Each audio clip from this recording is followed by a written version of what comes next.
Hi mga Mima! Welcome to my mini vlog for today's video.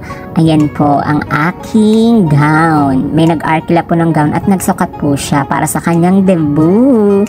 So ayan po ang pinasukat ko sa kanya. Ang motive niya kasi is red maroon yata, something ganun. So ayan po, isang pink at dalawang red ang pinasuot ko sa kanya. At ang nagustuhan ng mami niya is pink. So kahapon po, napunta ako sa debut niya. And ako yung nagbihis sa kanya, tapos ako yung nag-ayos ng buhok niya. Pero siya yung nag-makeup kasi marunong naman siya mag-ayos. So, ito na po ang kinalabasan ng kanyang gown sa debut.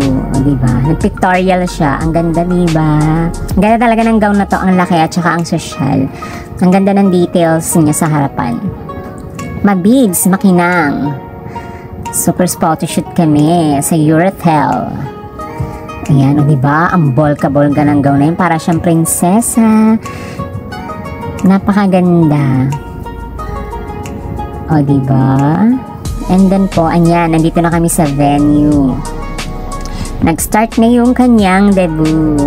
Thank you nga pala sa client ko. Nagustuhan mo yung gown na pinasukat ko sa'yo. And thank you din po sa mami mo at kalate Rons. Maraming salamat sa Rebosada family. And that's all lang po sa aking video.